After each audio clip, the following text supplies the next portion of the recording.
Welcome into the Fantasy Football Diagnostics Podcast, where we provide you with your weekly diagnosis of everything fantasy football. Whether it's season-long leagues, dynasty, DFS, or sometimes even IDP, we got you covered all year long.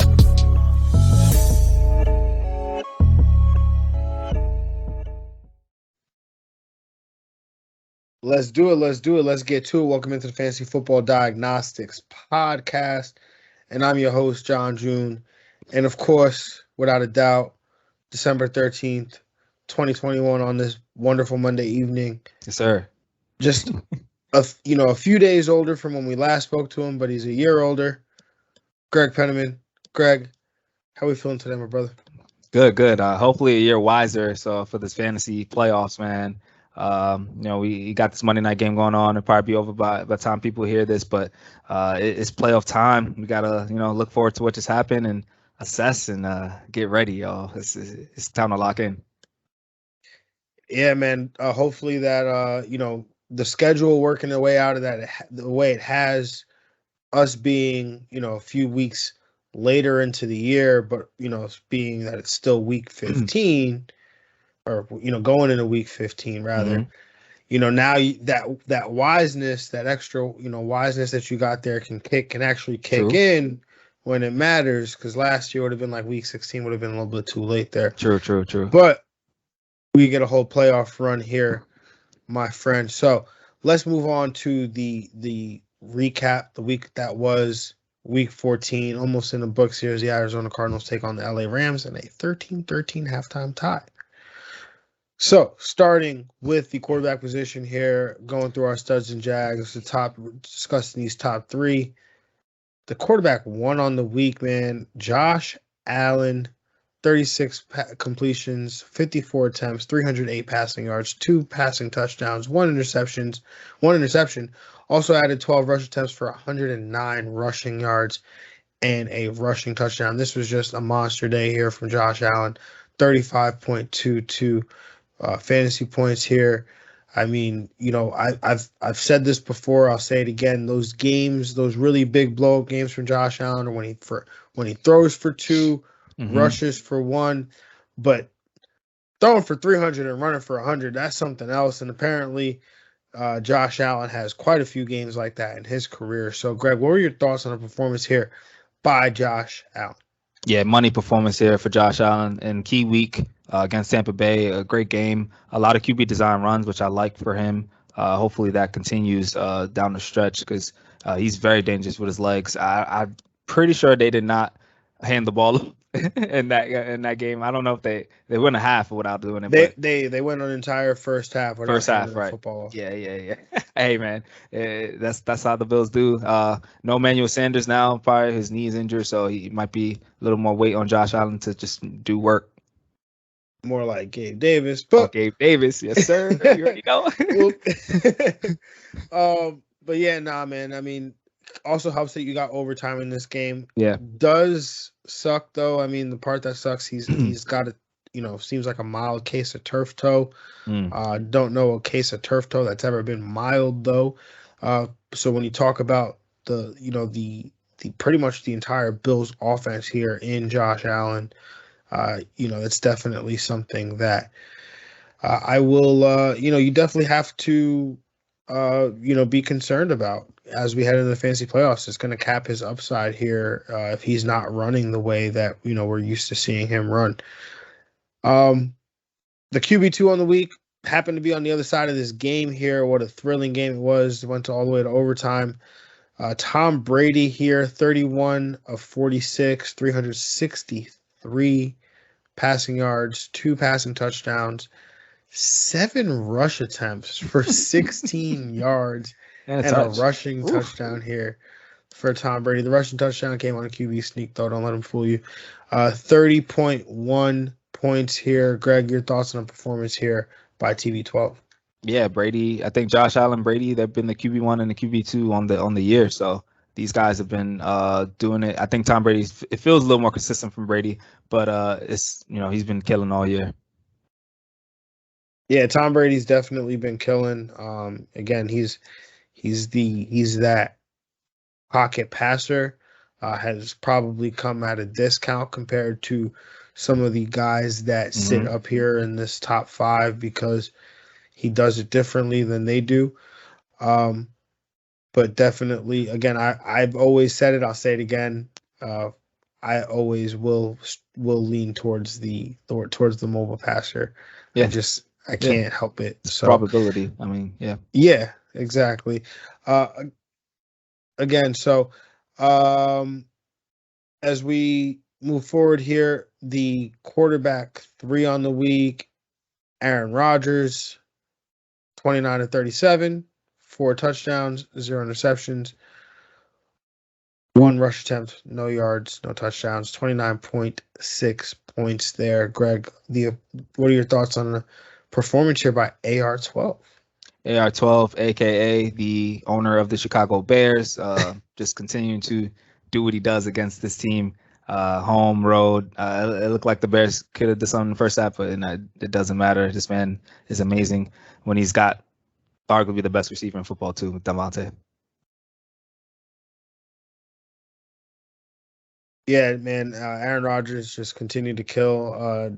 I mean, look, Jalen Johnson, you did what you could for as long as you did, and you did better than most corners would. I mean, and I got to admit, though, too, right? Like, there was a lot of plays, though, too, where they started putting Devontae in the slot, and I guess Jalen Johnson does not go into the slot. I was very vested in Devontae Adams having a very average game yesterday, and much to my chagrin, that did not happen. So I'm sitting here hoping for other things to happen, things that I have no control over. So that's that's what we call full tilt here. So Aaron Rodgers dominating here. Yes, sir. Rounding out this top 12. Though the quarterback 4 on the week, Taysom Hill. The quarterback Easy. 5, Justin Herbert. 6, Ben Roethlisberger. 7, Joe Burrow. 8, Russell Wilson. 9, Patrick Mahomes. 10, Jimmy Garoppolo. 11, Justin Fields, and 12, Mike Glennon. Greg, anything to say about these top 12s? Definitely like Jimmy G being again a very quality streamer throughout the year. And Taysom Hill, man, we're going to keep repeating it, just keep banging that drum, man. This man just needs to be rostered and continue to be a easy QB1, just like Jalen Hurts. Yo, if he is not above the 50% rostership, we will riot.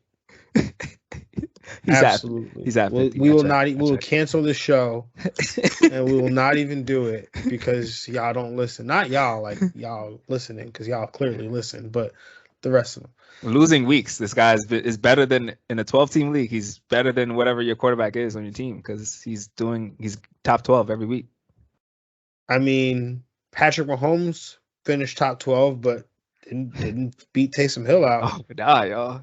I mean, yo, Greg, rest of the season.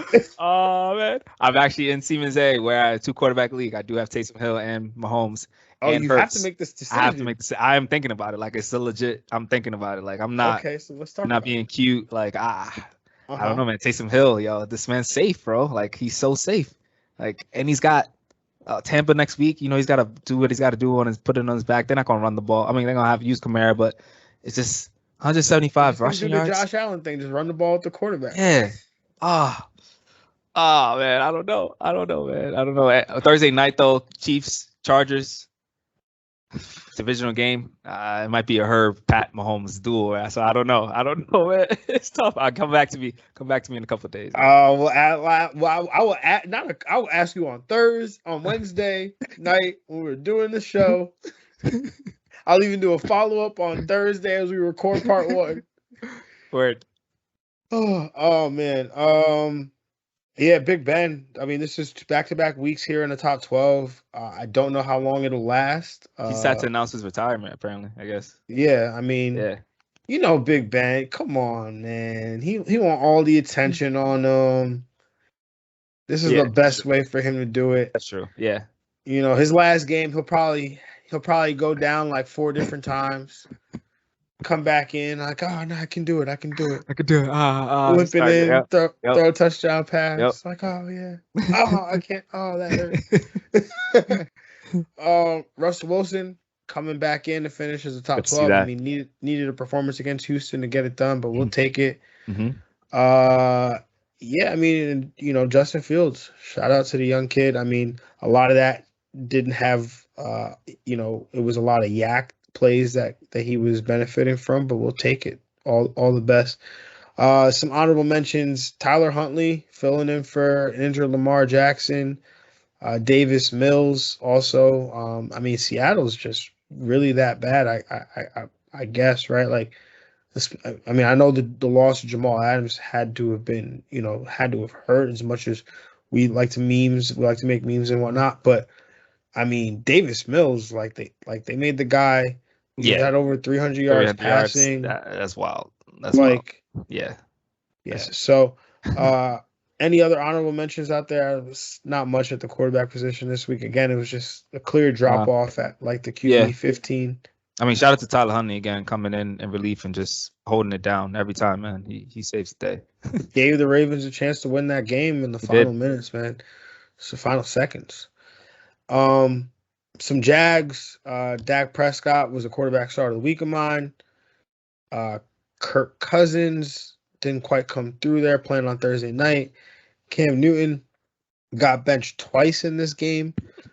So I don't really know how you can, what to make of him going forward next week as they play Buffalo. Taylor Heineke, I mean, he got hurt. He got hurt, but it was bad before he got hurt. Yeah, that's true. That's true. Like, it's bad because Kyle Allen played like a quarter and basically amassed almost the same amount of fantasy points as Taylor Heineke. Yeah. I mean, he had the one good scramble to Cam Sims. That was nice. But, yeah, other than that, that was that D-line of Dallas, man, is a problem. Yeah, I mean, Micah Parsons is a problem for sure. Trevor Lawrence, man. I mean, I know he was a stream candidate out there. I know we didn't bring him up on this show, but that was bad. Brutal. 4 interception day. It was just not a good day there. Yeah, for sure.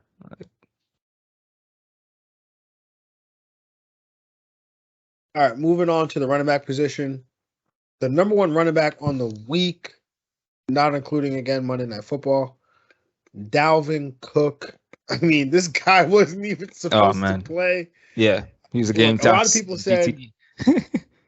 said that, they look at the play of the offensive line, they would have run for 100 yards, and you know what? You're right. Dalvin Cook ran for 200, went for 27 carries, 205 yards, 2 touchdowns. Also added reception on 3 targets, 17 receiving yards, 35.2 PPR points. I spoke about Dalvin Cook in the Thursday night takeaways, Greg, but you weren't here, obviously, so why don't you give your take on Dalvin Cook? Yeah, he's a monster. This is definitely the blow-up game we've been wanting for a long time. I like that when he plays, he's never used as a decoy. Like, when he's good to go and active, they use him, like they unleash him. They don't play around. Like, they give him 100% of the opportunity share. Like, so yeah, it's good to see that. So it's good if you're a Dalvin Cook, Alexander Madison manager. It's nice. You could just, whoever's active, you play. Yeah, and I mean, news today, Alexander Madison does end up on the COVID list, so gonna have to go get yourself a new backup. Seems like it would be, in my opinion, probably Kenny Nwangwu, but we'll talk about that in a little bit. The running back 2 on the week, someone's name who brings me pain for reasons that I don't want to speak about, but Rashad Penny, 16 carries, 137 yards, 2 rushing touchdowns, 1 target, 1 reception, 1 yard, 26.8 PPR points. Greg, your thoughts on the performance here by Rashad Penny? Yeah, definitely a surprise. One of his best game, if not his best game of his career. I mean, he came out of nowhere. It's good that, Seattle wants to be a run-first team. They want to run the ball. So, it's good. All these other running backs weren't effective. Rashad Penny got his chance and did well. I think he's definitely going to continue to be used for the rest of the season. I mean, he's got to be number 1 for waivers. Yeah, he probably is the number one guy for waivers. That Yep. sigh you hear, this pain, this agony, this tilt that you hear from me, all is that I could have had the opportunity. I had picked up Rashad Penny in one of Man my was ahead of the leagues, game, man. Ahead of everybody. had him in the starting lineup, and sometime, I don't know, maybe 45 minutes before kickoff, I said, yeah, let me put Donovan Peoples-Jones in. And there was another league where I could have put Jamar Jefferson or Rashad Penny. And I've somehow, even though I'll say it right now, it sounds stupid to even suggest it, but I convinced myself that Jamar Jefferson was a safer play than Rashad Penny. It was just, you know what I read? You know what happened to me, Greg? I read that the quote from Pete Carroll, and it was like, yeah, I don't want to put a number on how much we're going to use him, but it's going He's to a be liar, good. yo. And I'm like, bro, like this just sounds too good to be true, man. Like Pete Carroll's optimistic, you know what? Like I can't trust this. This just looks too well written, too optimistic. And of course, here we are, 26.8 PPR points later, and I'm tilting because I'm going to lose to Sony Michel getting 5+. Moving on to the number 3 running back on the week, also from Thursday Night Football, Najee Harris, 20 carries, 94 rush attempts, 1 touchdown, 3 receptions, 10 targets, and a touchdown, 25.4 PPR points. Craig, your thoughts on the performance here by Najee Harris? Oh yeah, I mean he's been typically a lock for a top 5 play, especially in PPR leagues. Definitely a great week from him. A little more efficient in this one with his yards per carry, so you like to see that for sure. He hasn't probably been the best at that, but I like it. Minimal. He usually gets it done with the receiving too, but he got it done on the rushing too, so that's good. Yeah, there was at one point in the game, or on one particular drive, the Steelers just ran the ball with Najee Harris like repeatedly. So that was, it was good to see him get that volume. Like you said, the efficiency was up as well. So Yeah. could also speak to how bad this Minnesota defense is right now. True. Moving on to rounding out this top 12, the RB4 on the week, and boy, did we miss you, Alvin Kamara. 20. Oh, I'm not going to give the stat line. I just wanted to say the 27 rushing. Yeah, we do miss you. That's the big number right there. Mm-hmm. 31 touches for Alvin Kamara. Oh my God, they owe him, yo. Yeah, right. They're trying to make up for the lost time. RB5 on the week, Leonard Fournette. The RB6, Melvin Gordon, who will just not go away. The RB7, Aaron Jones. The RB8, Javonte Williams. The RB9, Clyde Edwards-Helaire. The RB10, Saquon Barkley. The RB11, James Derek Conner already Gore. climbing too, by the way. James Conner probably is up here already in a half of football. Yep. Austin Eckler rounds out as the RB12 here. Greg, anybody from this top 12 stick out to you? Always like to see the 2 Denver running backs in the top 12. I mean, that they, didn't vote each other too much. They both had effective games. And, hey, man, Leonard Fournette, man, that's playoff Lenny right there, man. That man is getting people chips, man. He's been excellent this year. Yeah, man. I mean, that weekend when I was away and I was like, hey, y'all, I wish I could be here to tell y'all to buy Leonard Fournette. I hope you bought him the week after. Because he's been absolutely awesome. The volume has been great, and he's been fantastic though. Aaron Jones, good to see him back. Scoring 2 touchdowns. Didn't have the volume that you would quite dislike to see. Only 8 touches there, 2 touchdowns. So that shows you the volatility there of Mr. Aaron Jones. But Saquon Barkley also finishing in the top 12. Did give up a lot of touches to Devontae Booker, though, which was kind of annoying if you were watching. So something to keep an eye on as we move forward. Rounding out this top 12 here, Devin Singletary, or honorable mentions, Devin Singletary filled in for people that needed him. Deontay Foreman had a really big time performance there in as a RB2. Cordell Patterson, had a really good day, all in about 3 quarters because apparently didn't play the entire fourth quarter. Nobody says anything about him being injured or anything, so apparently we shouldn't be concerned. But I think all coaches are liars, and so I'm conditioned to be concerned.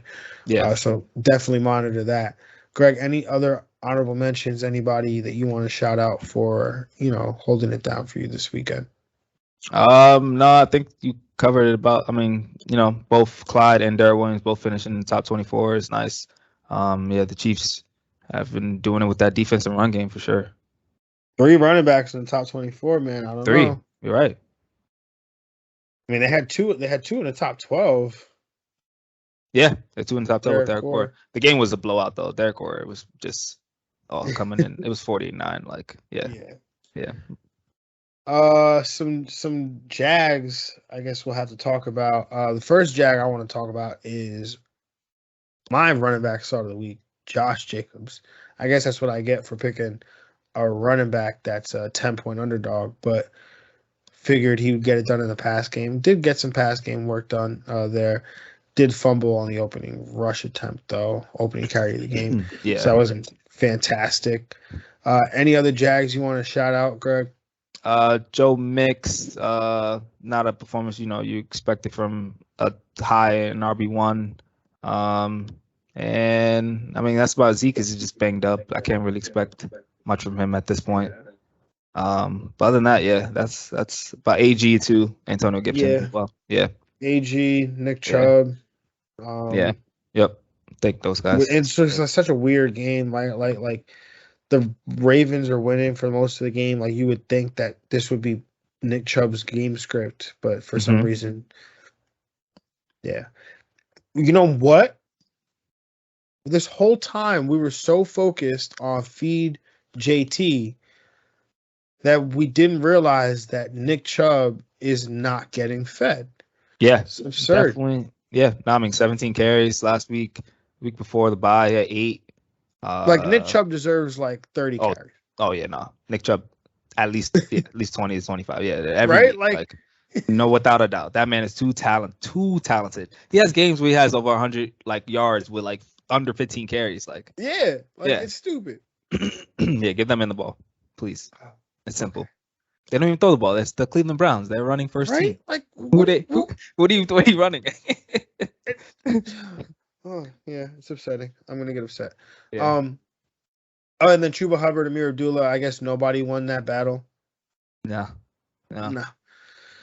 Moving on to wide receivers. The wide receiver 1 on the week, the aforementioned Devontae Adams, 13 targets, 10 receptions, 121 receiving yards, 2 touchdowns, 34.1 PPR points. Greg, talk about Devontae. Route technician. The man is a true stud. Just man, just love watching him play football. Definitely my favorite receiver to watch play football. He's just a stud, and he's going to continue to be that stud for you. For Aaron Rodgers. I mean, if Green Bay want to get this number 1 seed, they know who to go to. Yeah, man. I mean, Devontae Adams is an absolute stud, and just we talked about it before. We'll continue to talk about it. There's no player. I mean, it's hyperbole, but Devontae Adams is has been due for some touchdown regression. So these 2 touchdown games, not saying that because he hasn't been scoring touchdowns, I mean, he's going to start scoring touchdowns. It's just the probability of a player as good, as talented as Devontae Adams, who gets all these catches, who gets all these yards, and isn't scoring touchdowns is unlikely. And so a blow-up game was coming eventually here for Devontae. And here we get it, a 2-touchdown game from Devontae Adams, a wide receiver who has been steady all week, but steady all year. But we really got a blow-up game here.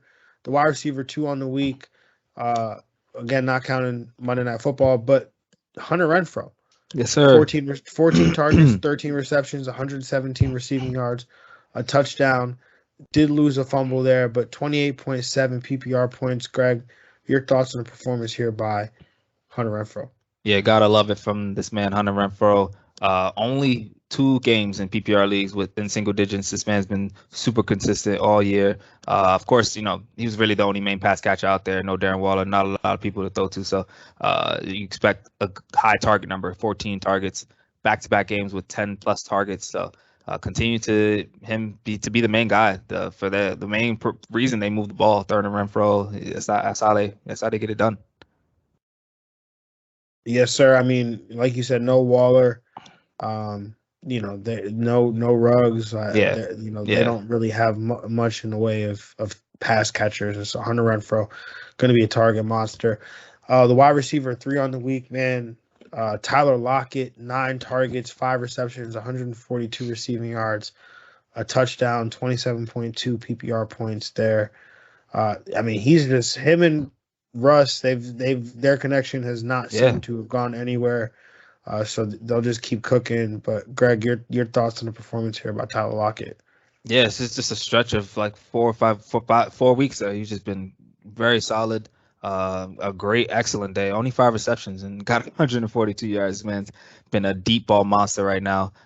From one of the best quarterbacks of the deep ball. So yeah, I continue to play him out there. I mean, Jalen Ramsey was put on the COVID list, so he might be able to play the following week. So we got to keep it on that. Play the Rams next week. Yeah, and I mean, we'll see. Be on DK anyway. I mean, do they even put him on that. DK? Nah, yeah, I would shift that to Tyler. I mean, put him on. But like from a matchup perspective, is that a matchup that you even want for Jalen Ramsey? Tyler's Lock is so low to the ground. Yeah, Jalen Ramsey body wise type probably is a better fit. So yeah, be curious. Rounding out this top 12 here, another name on this list that just brings me pain. There's a lot of names on this list that bring me pain here, man. Jamar Chase, the wide receiver 4, Robbie Anderson 5, Mike Evans 6, Alan Lazard 7, Justin Jefferson 8. Justin Jefferson tied with Chris Godwin for 8, actually. Brandon Ayuk 10, Brandon Cooks 11, and Jalen Guyton 12. Greg, thoughts on the performances here from the top 12? Yeah, good performances. Like to see the usuals: Cooper Kupp, Justin Jefferson, Godwin. But Ayuk and Brandon Cooks. That's a good job by them, especially Brandon Cooks getting it done. As that that cream of the crop wide receiver 3. Yeah, I mean, Brandon Cooks just absolutely. He's been a value all year. I mean, hasn't gotten it done those last few weeks, but bounced back in a big way this week. Brandon Ayuk, man, I mean, you got to know I was ecstatic. I mean, he's just like, I don't know. He's always making those like freaky plays around the goal line, just like leaping over somebody. So I thought it was, pretty cool to see him get in the end zone there. And then, Jamar Chase, just 2 touchdowns that just didn't have to happen. That game going to OT just really hurt me. I'm glad for our listeners that won. I was just sad in my league. I lost to my brother. That's tough, man. So now I need Greg to win, man. I need Greg to come out here and win. So I don't know. We're recording right now, so I don't really know the status of that matchup here. But if I walk out of here a winner, I'll be really ecstatic. So. Moving on to the honorable mentions, and there are quite a few guys here. I'll just, I'll throw them out. Joshua Palmer, Chase Claypool, KJ Osborne, Rashad Bateman, T. Higgins, and Amon-Ra St. Brown. Greg, thoughts on the performances here or any other honorable mentions that anybody I didn't mention that you want to throw out there? No, yeah, definitely those guys. I mean, Odell's having himself a nice solid day. He's got a touchdown already, so that's good. 4 for 64. So yeah, I mean, other than that, you covered it pretty much. It's those guys that stepped up this week. Yeah, those guys definitely stepped up. And then there's only one Jag on this list, and you guessed it. His name is DK Metcalf. What are you doing with DK Metcalf? Like, seriously, we had the conversation. We had the confidence go. I mean, we're down to the 2 and the 1 area. That's definitely bench category. I feel like we were at the 2 area when we entered this week. Oh yeah. So I wasn't starting him, but I can't imagine me try. I guess it's you gotta. It's playoff time, man. I mean, Yeah, I can't imagine me dropping him right now, though. I don't know. Unless it's a real good ad. Like for Rashad Penny, I'm taking that. I'm not saying we have to drop him. I'm just saying not starting him. He's definitely not. I can't start him. No. I can't start him, right? No. Like there's no way I could do that. But if you need a running back, I'm gonna have to go get Rashad Penny and drop him. Oh, Rashad Penny for DK Metcalf. I mean, if Rashad Penny's gonna get the ball 16 times, I'd be lucky if DK Metcalf sees 16 targets over the playoff stretch. Yeah, for the rest of the season. You're right. Yeah, absolutely. Yeah, so definitely tough. I would have to definitely sit DK Metcalf on my bench, but it is, there's nothing about names don't matter at this point. It's all about who's gonna do what I need to do to get me a win. So moving on to the tight end position. Number one tight end of the week. Probably going to be a running theme here. George Kittle, 15 targets, 13 receptions, 151 receiving yards, and a touchdown there, 34.1 PPR points. Man was just he's just a man. That's really all I could say to describe George Kittle. But Greg, your thoughts on the performance here by George Kittle? This is a man that built a house in the middle of the field. Like, I've never seen someone catch so many passes in the middle of the field. Like, block, middle of the field. Jimmy G is just, slant routes. Jimmy, took a George Kittle in the middle of the field. It was crazy. Like, I don't understand how Cincinnati would just allow that many times for someone to just be wide open in the middle of the field. But yeah, George Kittle, he's the man. That yak, you already know. Because all his catches were like within the first 5-10 yards of the field, and he just do what he had to do because he was just so open in the middle of the field. Yeah, man. He's been an absolute beast. And I think it's also helped that Deebo Samuel's basically been, a full-time running back, essentially. Yeah. Because people it quietly, and I kind of hinted at it when Deebo Samuel first went down, because I was like, I don't think Ayuk's target share can get any higher. He was already seeing 27% of the team targets, even with a healthy Deebo Samuel. But this offense runs through Kittle and Ayuk in the passing game. Yep. Deebo Samuel, again, he's basically a running back right now. Yeah, so he is. Yep. It's kind of like a nice little fantasy cheat code where like all of these guys can coexist. And you're probably I think you were happier when Deebo Samuel was scoring like 2 rushing touchdowns a game, because you still get that upside. But when he was playing a receiver, the upside was just way higher. It was like 25 PPR points. It was stupid. Yeah. Moving on to the tight end 2 on the week. Another guy, again, just give my man his respect. Yes, sir. Mark Andrews, 11 targets, 11 catch rate. receptions, 115 yards, and a tutty there. 28.5 PPR points. Greg, your thoughts on the performance here by Mark Andrews? Yeah. One of the most underappreciated tight ends in the league. Just continuing to ball out. Doesn't matter who the quarterback is. Mark Andrews steady. So yeah, I gotta love it. 11 for 11. That's the most impressive number for sure. Man, absolutely dogged. So again, he's been fantastic. So curious to see what his if you had to guess it right now, like where is he drafted amongst tight ends in entering redraft in 2022?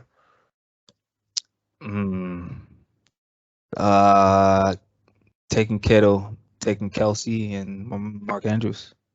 Yeah, I think 3. Yo. I mean, yeah.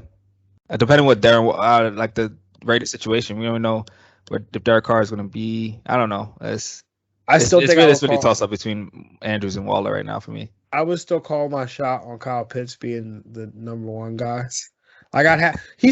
Look, we can say what we want. They put him at tight end, like he's playing a wideout, but he's having the best season, right? As a rookie that a rookie tight end has had in a very long time. He's just not, the number 1, number 2 top 5 guy that we thought he might be coming in year 1. But this is still a really good year.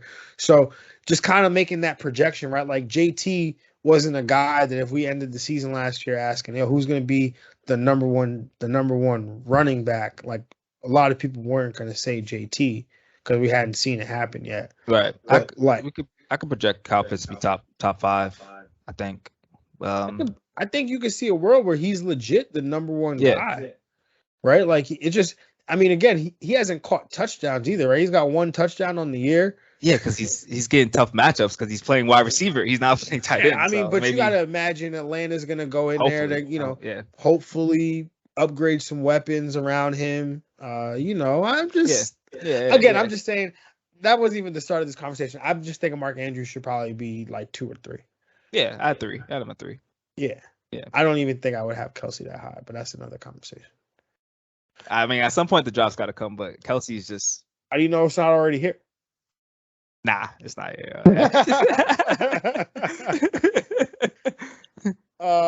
The tight end 3 on the week. This one felt nice because it was the start of the week, though, so I'll take it.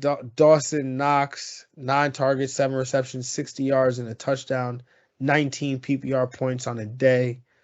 Greg, your thoughts on the performance here by Dawson Knox? Yeah, awesome performance from Knox. Definitely injury to Emmanuel Sanders will only help his chances to continue to get more targets and more work.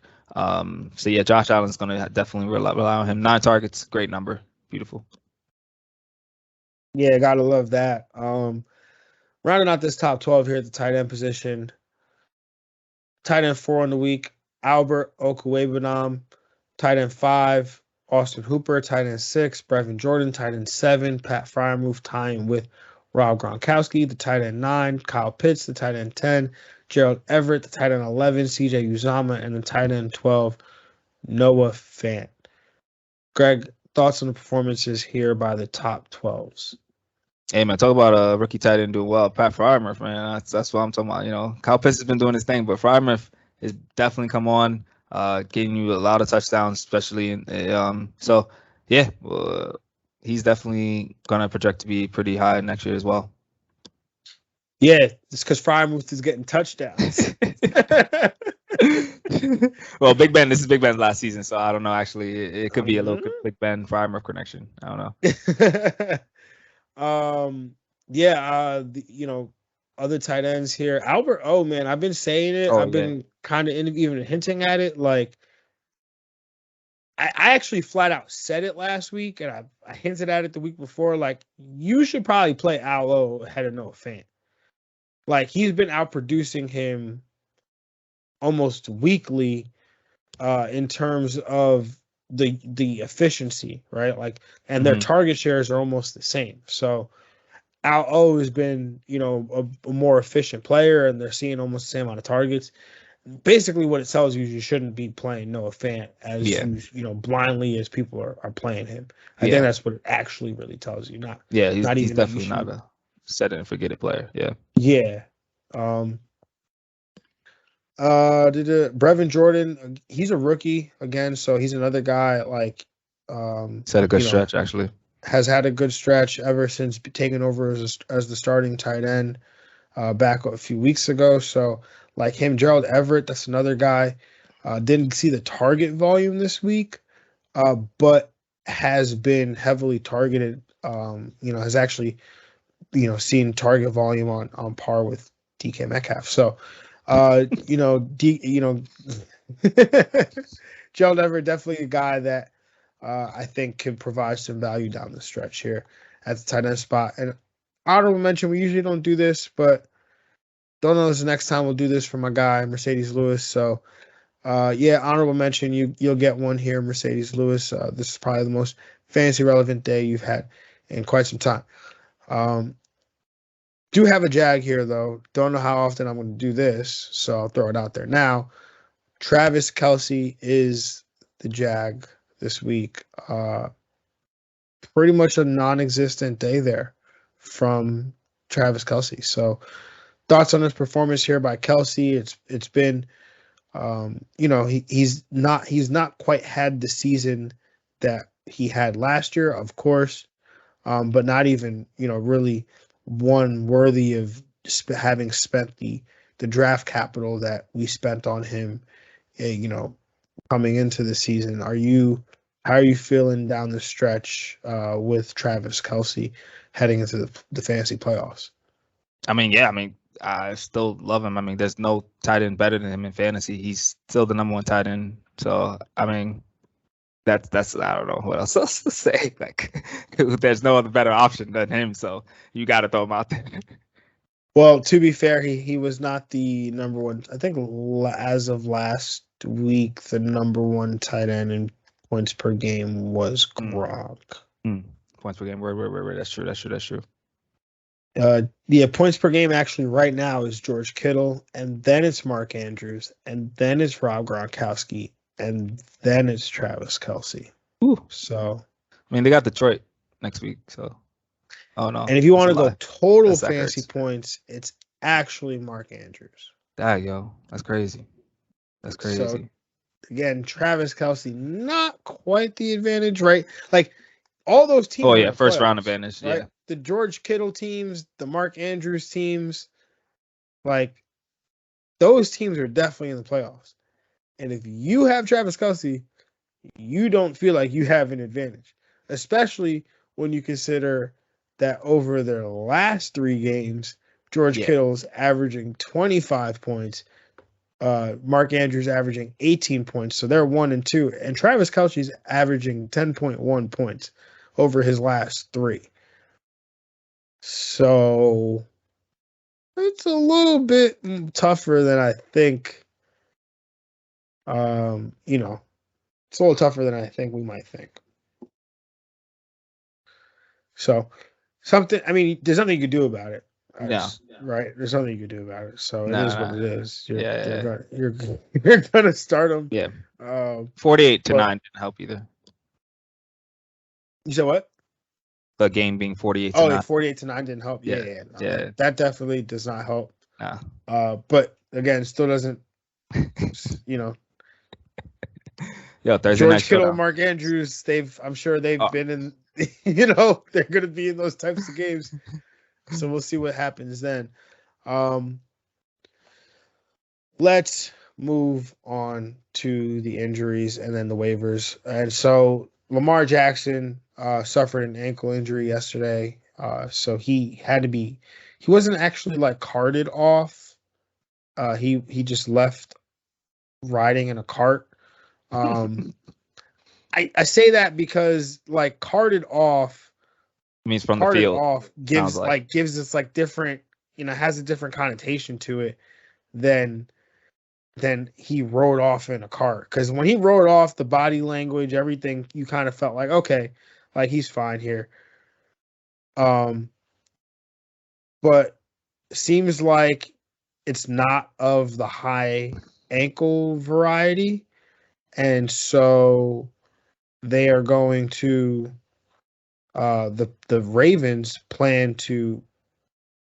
for Lamar to potentially play this week here. So if you're playing in Superflex, Tyler Huntley is 100% going to be an option for you. If you play in one quarterback leagues, maybe you don't have to necessarily go there at the start of the week, but if something happens, as we get closer to the end of the week and Lamar Jackson's not, looking likely to play, Tyler Huntley is definitely an intriguing option. So moving on, Austin Eckler also dealing with an ankle injury of his own. Head coach Brandon Staley says he is likely fine, though. So that, again, they play on Thursday. So that will be a situation to monitor there. Kareem Hunt for the Browns, he has an ankle injury. He's week to week. Will definitely miss week 15 here. So Nick Chubb, Dearness Johnson, those two guys really step up there. Definitely Nick Chubb's touches will step up, but Dearness Johnson becomes again a high priority. I think he's got to be one of those guys that immediately should be rostered. I'm sure we'll talk about it in a little bit, but Giovanni Bernard dealing with a hip and MCL, going to miss some time. I think that just gives a bump to Leonard Fournette there. And then Phillip Lindsay goes on the COVID IR along with the rest of the Miami Dolphins running backs that are already there.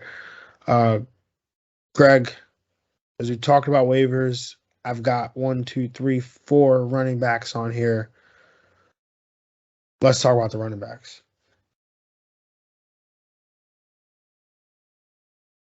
My man's is on mute. I'm back. I'm better. Rashad Penny, 21%, number one option for sure at running back. Seahawks again want to be that run first team. All the other running backs are either banged up or not effective. If Penny's going to be a lock for 15 plus carries, which I think he could be for the rest of the season, he's definitely got to be that option to give you RB2 production. Then after that, if you're the Dalvin Cook manager, I think Minnesota also picked up William Gallman on the practice squad. But right now on the depth chart, Kene Ngwaku is the backup if Alexander Mattison won't be able to go, which he can't because he's on IR. So definitely for those Dalvin Cook people, that's the guy to get. And yeah, that's pretty much for me on the running back list. You got some names too? Well, I'm curious to see what happens with the Chargers. Right. If Austin Eckler can't go, then Justin Jackson, I think, is probably the guy. And then I'm not touching the Miami backfield. I'm sorry. They play the Jets, but do you really want to play Malcolm Brown, who averaged like less than a yard a carry for the first round of the playoffs? Ooh. In the first round of playoffs? Like, come on. Yeah. I get it. It's the Jets. But, like, Malcolm Brown, I can't do that. I'm sorry. I would have played any of these guys. Phillip Lindsay, Salvin Ahmed, Myles Gaskin, any one of them. But not Malcolm Brown. I'm sorry. I can't do it to myself. But let's find out. Jared Dokes. Okay. Rookie on the practice squad. Okay. If he ends up getting some time, that's some fresh legs right there. So I would be interested in that. He was a little somebody that I made sure to stash on some dynasty taxi squads just in the event, So something like this, maybe we'll see. But Greg, what do we got at the quarterback position? Let's say Lamar's gone down. Taysom Hill, obviously, I don't even want to hear about Taysom Hill. All right, bet. We don't have to talk about Taysom. He's at we've had Taysom Hill on the last two waiver shows. He's been a stream of the week the last 2 weeks. People, about Taysom Hill. If he's out there, you need a quarterback, go get him. But who after Taysom Hill are we getting? Oh, Jimmy G. Got Atlanta this week. Going against Atlanta, 30% rostered. Great matchup. I feel like, Atlanta's not going to solve the problem of George Kittle or just the offense of San Fran that's been kind of rolling the last couple of weeks. So I'm targeting Jimmy G, 30% roster. And then in two quarterback leagues, you mentioned Tyler Huntley, depending on the Lamar Jackson news, but definitely in super flex leagues, I think that's the move. Yeah, definitely. Taylor Heineke seems like he will be okay, so we're not concerned there in two quarterback leagues more specifically. But what about at wide receiver? Terry McLaurin, he was another start of the week. I was like 1 for 4 on starts of the week this week. But Terry McLaurin ends up getting a concussion there, dealing with an injury. If you are the Terry McLaurin manager, you're hurting for a receiver. You are. Who are you looking at? Rashad Bateman, after the dud game, did come back. They have Green Bay next week. He's 36% rostered. He had 8 targets. That's third game with 8 targets this year. This man has only played 8 games this season. So he's definitely a guy that can, out of all the guys on the waiver wire, can get a high target volume. It's just, you're creating that story for yourself that Sammy Watkins is not going to be a factor. I want to create that story for myself as well. So, I think if the game plan is Bateman's going to be that number 2 guy after Hollywood, he's definitely got some wide receiver 2 upside in him. And then Gabriel Davis, I think, moves up in that depth chart. He's 3% rostered with the Emmanuel Sanders knee injury. I think he definitely can have some wide receiver 3, wide receiver 4 appeal rest of the season. And if this Terry McLaurin thing is concussions for a week, Cam Sims for deeper leagues, I think is an option. Yeah, definitely. Look, Monroe St. Brown in PPR leagues is not a bad play. He's got double-digit PPR points over the last 2 weeks. He's been a target hog, and they literally don't have anybody to throw the ball to. TJ Hawkinson was dealing with a hand. No DeAndre Swift. I think Amon-Ra St. Brown down the stretch should see enough. Again, this is not like a high ceiling PPR play. This is more like a floor play. You're just looking for somebody to stick in a flex. James Conner just scored. I'm just saying. I know. I saw. Yeah. I saw it. I was really hoping for Kyler to get involved, or Kyler to James Conner, but we'll take it. We'll take it. I mean, what's the score looking like? Oh, okay. All right. The projection looks a little bit more, attainable. Yes, it is very attainable. I mean, I'm gonna need a little wild fourth quarter, but it's kick it done. What we do need is OT. Yeah, OT. So, it's Monday night though, so you might get that.